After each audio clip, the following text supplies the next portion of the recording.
Abhilash bro surprise ആയില്ലേ? ആവും, എനിക്കറിയാ. ഇനി ഞാൻ വന്ന ആരെ അറിഞ്ഞ അഭിലാഷ് ബ്രോ അതിലും സർപ്രൈസ് ആവും. വാ കേറി വാ വാ.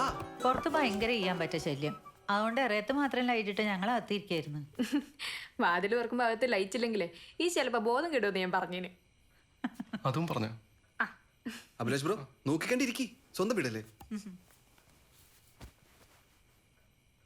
അപ്പൊ പിന്നെ ഞാൻ വന്ന ആരെയും പറയാം, അല്ലെങ്കിൽ വേണ്ട അമ്മ പറ. മോൻ പറ. അമ്മ പറ. മോൻ പറഞ്ഞാ മതി. ആ ശരിയാവൂല, അമ്മ എന്നെ പറ. അയ്യോ വേണ്ട, മോൻ എന്നെ പറ.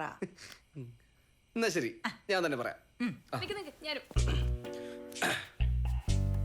ഞാനിന്ന് ഉച്ചക്ക് ബഷീർ ഖാന്റെ വീട് വഴി ഒന്ന് പോയപ്പോ ഷെറിന്റെ ഉമ്മാന്റെ ഇറച്ചിച്ചോറ് കഴിക്കാൻ ഒരു പൂതി.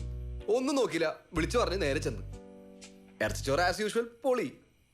പക്ഷെ അതിൻ്റെ കൂടെ വിളമ്പിയ ഒരു അരിമുളക് അച്ചാറ്, ഊഫ് അയവ ആയിലും പൊളി. ആദ്യം ഞാൻ വിചാരിച്ച് ഷെറിന്റെ ഉമ്മ ഉണ്ടാക്കിയാന്ന്. അപ്പല്ലേ അറിയണേ അഭിലാഷ് ബ്രോന്റെ അമ്മ ഉണ്ടാക്കിയതാന്ന്.